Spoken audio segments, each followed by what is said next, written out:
Bonjour à tous, bienvenue sur Bonjour Casse Français, je suis Philippe et nous sommes en début d'après-midi ici. J'espère que vous passez une excellente journée. Salut tout le monde, moi c'est Sophia. Aujourd'hui nous allons parler d'un problème que beaucoup d'apprenants rencontrent. C'est quelque chose qui vous empêche de parler naturellement en français. Exactement, Sophia. Aujourd'hui notre sujet est très important. Nous allons discuter de la traduction mentale. Vous savez, quand vous pensez en anglais, puis vous traduisez en français dans votre tête. Oui, et c'est un problème énorme. Beaucoup de personnes font ça automatiquement. Ils entendent quelque chose en français, ils traduisent en anglais dans leur tête, puis ils pensent à une réponse en anglais et finalement ils traduisent cette réponse en français. C'est épuisant. C'est vrai. Et chers auditeurs, je veux vous poser une question. Est-ce que vous traduisez dans votre tête quand vous parlez français ? Si oui, laissez un commentaire. Nous voulons savoir combien d'entre vous font ça. Alors Philippe, pourquoi est-ce que la traduction mentale est un problème ? Je veux dire, au début, c'est normal, non ? Oui, au début, c'est complètement normal. Quand on apprend une nouvelle langue, notre cerveau cherche des références. Il cherche quelque chose de familier. Donc naturellement, on traduit. Mais le problème, c'est que si on continue comme ça, on ne progresse jamais vraiment. On reste coincé à ce niveau intermédiaire. Exactement. Laisse-moi t'expliquer pourquoi. Quand tu traduis, tu passes par plusieurs étapes. Par exemple, quelqu'un te dit « Quelle est ta couleur préférée ?» D'accord. Donc dans ma tête, si je traduis, je pense « Quelle est ta couleur préférée ?» devient « What is your favorite color ?» en anglais. Puis je pense à ma réponse en anglais « My favorite color is blue ». Et après, je traduis en français « Ma couleur préférée est le bleu ». Voilà. Tu vois combien d'étapes il y a ? C'est beaucoup trop long. Et pendant tout ce temps, la conversation avance. Les gens attendent ta réponse. Oui, et ça crée du stress. Tu te sens lent, tu te sens bloqué. Et les gens pensent peut-être que tu ne comprends pas. C'est ça. Mais ce n'est pas un problème de compréhension. C'est un problème de méthode. Et aujourd'hui, nous allons vous donner des solutions concrètes. Parfait. Alors, première chose importante, il faut comprendre que les langues ne se traduisent pas mot à mot. Chaque langue a sa propre logique, sa propre structure. Absolument. Par exemple, en anglais, on dit « I am hungry », mais en français, on dit « j'ai faim ». Littéralement, ça veut dire « I have hunger », c'est complètement différent. Et si tu essaies de traduire mot à mot, tu vas dire des choses bizarres. Tu vas dire « je suis affamé » au lieu de « j'ai faim ». C'est pas naturel. Voilà pourquoi la traduction directe ne fonctionne pas. Les expressions sont différentes, les structures sont différentes, même la façon de penser est différente. Alors, comment est-ce qu'on arrête de traduire ? C'est la grande question. Et chers auditeurs, si vous avez déjà essayé d'arrêter de traduire, dites-nous comment vous avez fait. Partagez vos techniques dans les commentaires. Bonne idée, Sophia. Alors, la première technique, c'est de penser en images. Au lieu de penser au mot, en anglais, pense à l'image, à l'objet réel. Ah, c'est intéressant. Tu peux nous donner un exemple ? Bien sûr, imagine que tu veux dire « pomme ». Ne pense pas au mot « apple » en anglais. Pense directement à l'image d'une pomme rouge et ronde et associe cette image au mot français « pomme ». D'accord, donc on crée un lien direct entre l'objet et le mot français. On élimine l'étape anglaise. Exactement. C'est comme ça que les enfants apprennent leur langue maternelle. Ils ne traduisent pas. Ils associent directement les mots aux objets, aux actions, aux émotions. C'est logique. Alors, si je veux apprendre le mot « courir », je ne pense pas à « run » en anglais. Je pense à l'action de courir. Je visualise quelqu'un qui court et j'associe ça au mot « courir ». Parfait, tu as compris. Et plus tu fais ça, plus ça devient automatique. Au début, c'est difficile. Ton cerveau veut traduire. Mais avec la pratique, ça devient naturel. D'accord, mais qu'est-ce qu'on fait pour les mots abstraits ? Les mots comme liberté, justice, bonheur, on ne peut pas vraiment les visualiser facilement. Bonne question. Pour les mots abstraits, on utilise une autre technique. On les apprend dans des phrases complètes, dans un contexte. Un contexte, tu veux dire des situations réelles ? Oui, exactement. Par exemple, au lieu d'apprendre juste le mot « liberté », apprends une phrase comme « La liberté, c'est important pour moi » ou « Je me sens libre quand je voyage ». Ah, je vois. Donc on apprend le mot dans une situation où on pourrait vraiment l'utiliser. Voilà, et chaque fois que tu vois ou entends ce mot, tu te souviens de la phrase entière, du contexte. Tu ne passes pas par la traduction. C'est vraiment une bonne technique. Et vous, chers auditeurs, est-ce que vous apprenez les mots seuls ou dans des phrases ? Partagez votre méthode avec nous. Alors maintenant, parlons de la deuxième technique importante, l'immersion mentale. Qu'est-ce que ça veut dire ? L'immersion mentale, c'est quand tu crées un environnement français dans ta tête, même si tu n'es pas en France. Exactement. Par exemple, pendant 1 heure par jour, tu décides que tu vis en français. Tu penses en français, tu parles à toi-même en français, tu fais tout en français. Mais comment on fait ça concrètement? C'est difficile de penser dans une langue qu'on ne maîtrise pas encore bien. Au début, oui, c'est difficile. Mais commence petit. Par exemple, quand tu te réveilles le matin, décris ta journée en français dans ta tête. D'accord, donc je me dis, aujourd'hui je vais travailler, puis je vais déjeuner. Ensuite, je vais faire du sport. Des phrases simples comme ça? Oui, exactement. Des phrases simples. Et si tu ne connais pas un mot, ne cherche pas la traduction tout de suite. Essaie de décrire autrement. Ah, c'est malin. Donc si je ne connais pas le mot vélo, je peux dire je vais utiliser la chose à 2 roues. C'est ça? Voilà, c'est une excellente stratégie. Ça s'appelle la paraphrase. Et c'est exactement ce que font les francophones natifs quand ils oublient un mot. C'est vrai.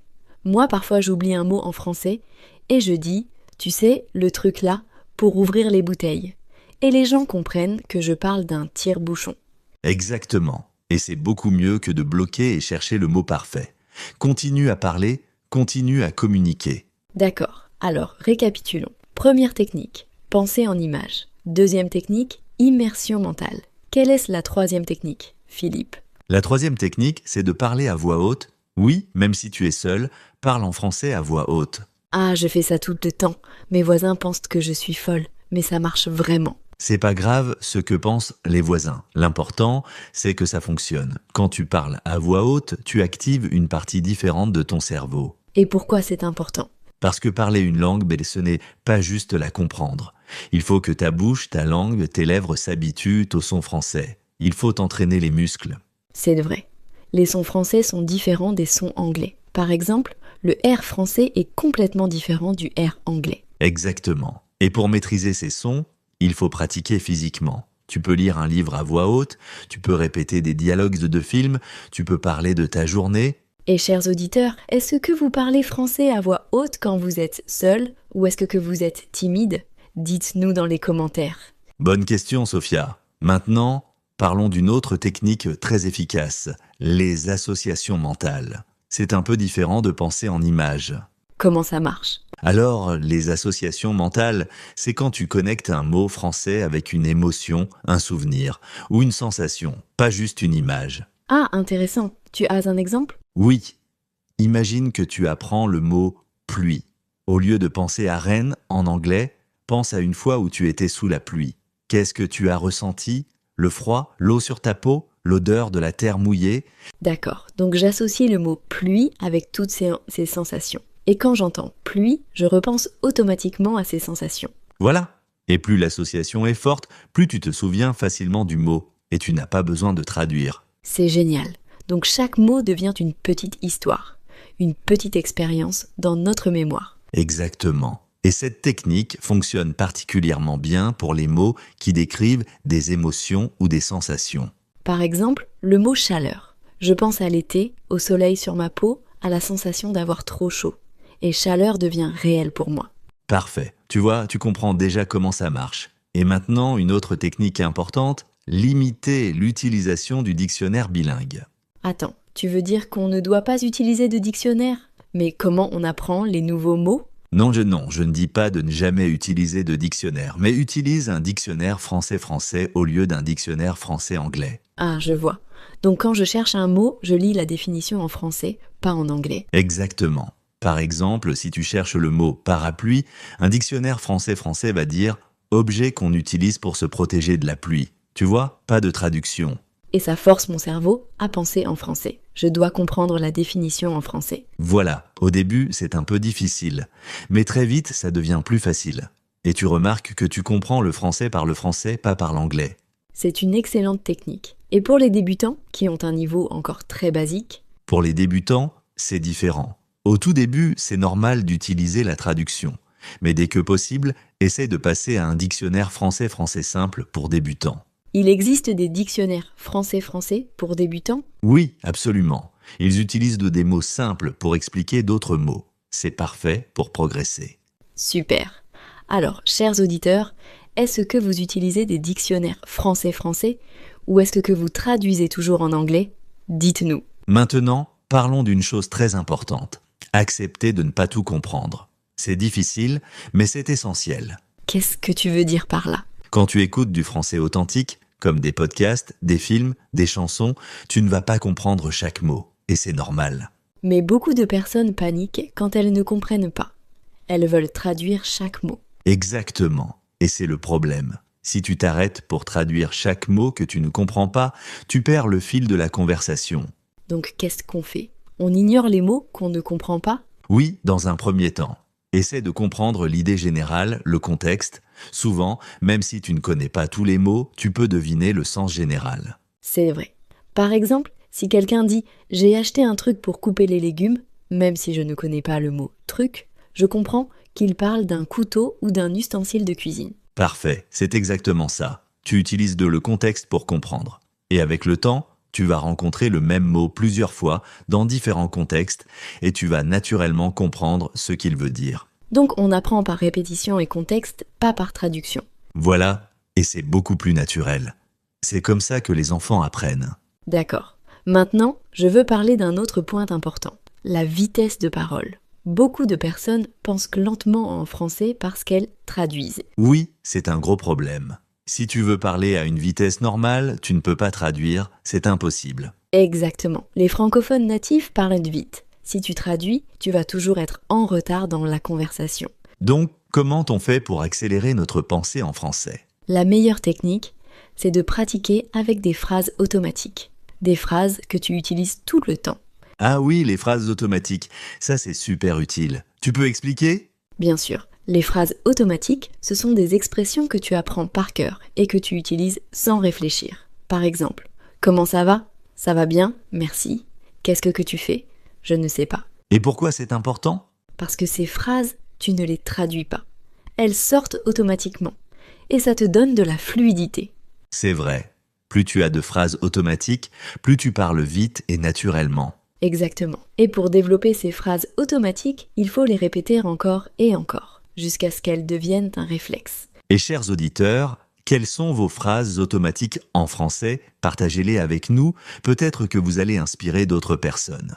Bonne idée. Maintenant, parlons de quelque chose que beaucoup de personnes trouvent difficile. Penser en français pendant une conversation réelle. Ah oui, c'est le grand défi. Quand tu pratiques seul, c'est facile. Mais quand tu parles avec quelqu'un, le stress arrive. Et quand le stress arrive, qu'est-ce qui se passe? On retourne à la traduction mentale. Exactement. Donc comment on gère ça? Première chose, respire. Le stress bloque ta capacité à penser clairement. Si tu es stressé, ton cerveau va automatiquement chercher la sécurité. Et pour lui, la sécurité, c'est ta langue maternelle. C'est vrai. Donc, avant une conversation en français, prends quelques respirations profondes. Calme-toi. Deuxième chose, ne cherche pas la perfection. Accepte de faire des erreurs. Si tu cherches toujours la phrase parfaite, tu vas traduire dans ta tête. Oui, et pendant que tu cherches la perfection, la conversation avance sans toi. Exactement. Alors, dis quelque chose, même si ce n'est pas parfait. C'est mieux que de rester silencieux. Absolument. Et les francophones natifs font aussi des erreurs. Personne ne parle parfaitement tout le temps. C'est vrai. Moi, je fais des erreurs en français. Je cherche mes mots, je dis des choses bizarres, parfois. Et c'est normal. Voilà, donc ne sois pas trop dur avec toi-même. L'important, c'est de communiquer, pas d'être parfait. D'accord, maintenant je veux parler d'une technique que j'adore. Créer des histoires en français dans ta tête. Ah oui, c'est génial. Explique-nous ça. Alors, l'idée, c'est d'inventer des petites histoires en français pendant ta journée. Par exemple, tu vois quelqu'un dans le bus et tu inventes une histoire sur cette personne. Tu peux nous donner un exemple concret? Bien sûr. Imagine que tu vois une femme avec un grand sac. Dans ta tête, tu dis « Cette femme a un grand sac. Peut-être qu'elle va faire du shopping.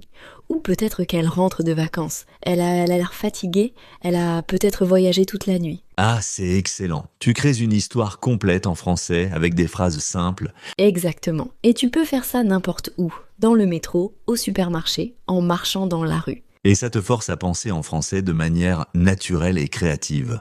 Oui, et c'est amusant. Ce n'est pas ennuyeux comme faire des exercices de grammaire.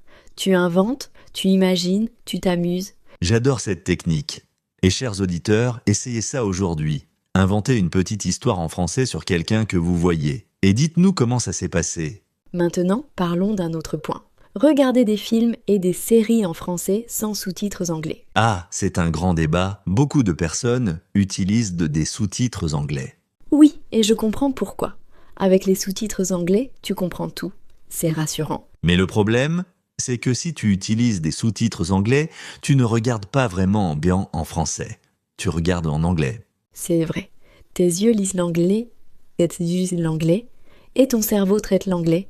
Tu n'entraînes pas vraiment ton français. Exactement. Donc, qu'est-ce qu'on fait? Le mieux, c'est d'utiliser des sous-titres français. Comme ça, tu écoutes le français et tu lis le français en même temps. Et si c'est trop difficile? Au début, oui, c'est difficile. Mais commence avec des choses simples. Des dessins animés, des émissions pour enfants. Le langage est plus simple. Bonne idée. Et progressivement, tu peux passer à des choses plus complexes. Exactement. Et au bout d'un moment, tu n'as plus besoin de sous-titres du tout. Ça prend combien de temps, à ton avis? Ça dépend de chaque personne. Mais si tu pratiques régulièrement, en quelques mois, tu peux regarder sans sous-titres. Et chers auditeurs, est-ce que vous utilisez des sous-titres en anglais ou en français? Dites-nous. Maintenant, je veux parler de quelque chose de très pratique. Changer la langue de ton téléphone et de ton ordinateur en français. Ah oui, c'est une excellente idée. Pourquoi c'est utile? Parce que tu utilises ton téléphone et ton ordinateur tous les jours, plusieurs fois par jour. Si tout est en français, tu es constamment exposé à la langue. Et tu apprends du vocabulaire pratique, des mots comme télécharger, paramètres, notification. Exactement, ce sont des mots que tu utilises vraiment dans la vie quotidienne. Au début, c'est un peu désorientant. Tu ne sais pas où se trouvent les choses. Oui, mais très vite, tu t'habitues. Et en plus, ça te force à penser en français même pour des petites tâches de quotidienne. C'est vrai, au lieu de penser « I need to check my notification », tu penses directement « je dois vérifier mes notifications ». Voilà, c'est une immersion facile, sans effort. Tu n'as pas besoin d'aller en France pour être entouré de Français. Excellente technique. Maintenant, parlons de l'importance de parler avec des francophones natifs. Ah oui, c'est crucial, parce que les francophones natifs ne vont pas s'adapter à ton niveau. Ils vont parler normalement. Et c'est exactement ce dont tu as besoin. Si tu parles toujours avec des personnes qui s'adaptent à toi, tu ne progresses pas vraiment. C'est vrai, tu restes dans ta zone de confort. Mais avec des natifs, tu es obligé de suivre leur rythme. Et au début, c'est difficile. Tu ne comprends pas tout, tu dois demander de répéter. Mais c'est comme ça qu'on apprend, et très vite, ton oreille s'habitue. Tu commences à comprendre de plus en plus. Et surtout, tu arrêtes de traduire. Parce que si tu traduis, tu perces le fil. Alors ton cerveau s'adapte, il apprend à penser directement et c'est en français. Exactement. C'est la meilleure façon de sortir de l'habitude de la traduction mentale. Alors, où est-ce qu'on peut trouver des francophones pour pratiquer? Il y a plein d'options. Des applications d'échange linguistique, des groupes de conversation, des cafés de langue. Et maintenant, avec Internet, tu peux parler avec des francophones du monde entier, depuis chez toi. Oui, il n'y a plus d'excuses, et chers auditeurs, est-ce que vous parlez avec des francophones natifs? Si oui, comment vous avez trouvé des partenaires de conversation? Partagez vos astuces. Très bien. Maintenant, parlons d'une dernière technique très importante. Être patient avec soi-même. Oh oui, c'est essentiel. Beaucoup de personnes abandonnent parce qu'elles sont frustrées. Elles veulent des résultats immédiats. Mais apprendre une langue, ça prend du temps. Arrêter de traduire mentalement, ça ne se fait pas du jour au lendemain. C'est vrai. C'est un processus graduel.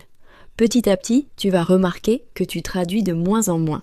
Et un jour, tu vas te rendre compte que tu as eu une conversation entière en français sans traduire une seule fois. Et ce moment-là, c'est magique. C'est une victoire énorme. Absolument. Donc, ne te décourage pas si au début c'est difficile. Continue à pratiquer, utilise les techniques dont nous avons parlé aujourd'hui. Oui, et surtout, amuse-toi. Apprendre le français ne doit pas être une torture. Ça doit être agréable. Exactement.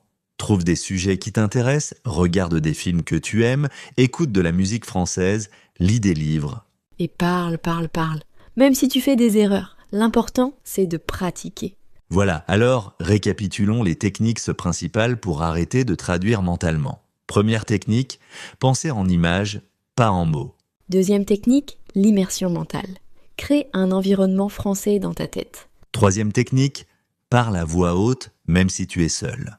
Quatrième technique, utilise des associations mentales, pas juste la traduction. Cinquième technique, utilise un dictionnaire français-français. Sixième technique, accepte de ne pas tout comprendre. Utilise le contexte. Septième technique, développe des phrases automatiques. Huitième technique, respire et accepte les erreurs dans les conversations réelles. Neuvième technique, crée des histoires en français dans ta tête. Dixième technique, regarde des films avec des sous-titres français, pas anglais. Onzième technique, change la langue de ton téléphone et ton ordinateur en français. Douzième technique, parle avec des francophones natifs. Et la dernière, mais la plus importante, sois patient avec toi-même. Voilà, ce sont toutes les techniques que nous voulions partager avec vous aujourd'hui.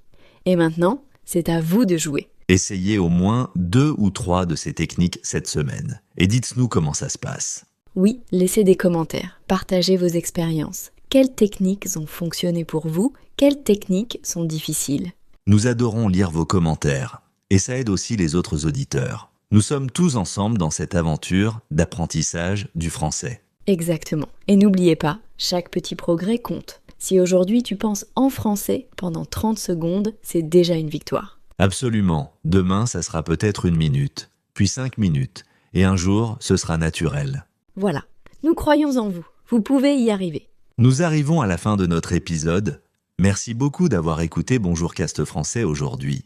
Oui, merci à tous. N'oubliez pas de vous abonner à la chaîne si ce n'est pas encore fait et activez les notifications pour ne manquer aucun épisode. Et si cet épisode vous a aidé, mettez un pouce bleu. Ça nous encourage à créer plus de contenu pour vous. Exactement. Et partagez cet épisode avec vos amis qui apprennent le français.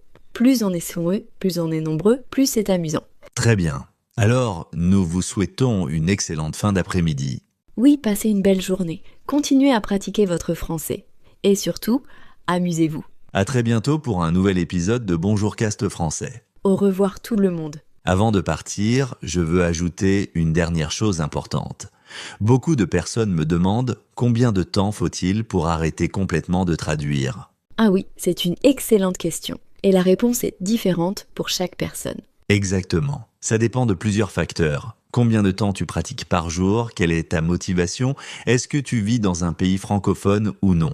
Mais en général, si tu pratiques sérieusement avec les techniques que nous avons partagées aujourd'hui, tu peux voir des résultats en quelques semaines. Oui, peut-être que dans un mois, tu remarques que tu penses en français pour les choses simples. Les salutations, les questions basiques. Et après 3 mois, 6 mois, tu penses de plus en plus en français. Ça devient de plus en plus naturel. L'important, c'est la régularité. Mieux vaut pratiquer 15 minutes chaque jour que 3 heures une fois par semaine.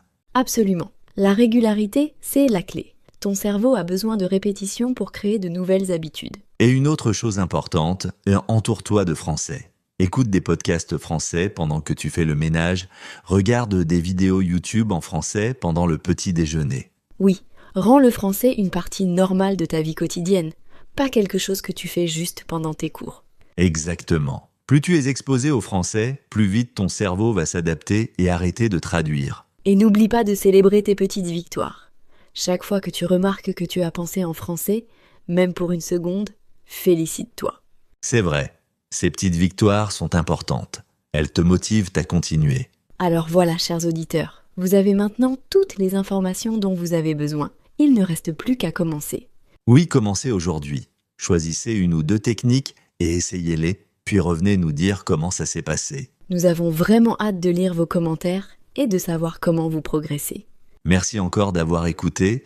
Votre soutien nous encourage énormément. Oui, merci du fond du cœur. Prenez soin de vous et surtout, n'abandonnez jamais votre rêve de parler français couramment. Vous pouvez le faire. Nous croyons en vous. À très bientôt pour un nouvel épisode de Bonjour Cast Français. Au revoir tout le monde. Bonne chance et bon apprentissage. Au revoir et bon courage avec votre français.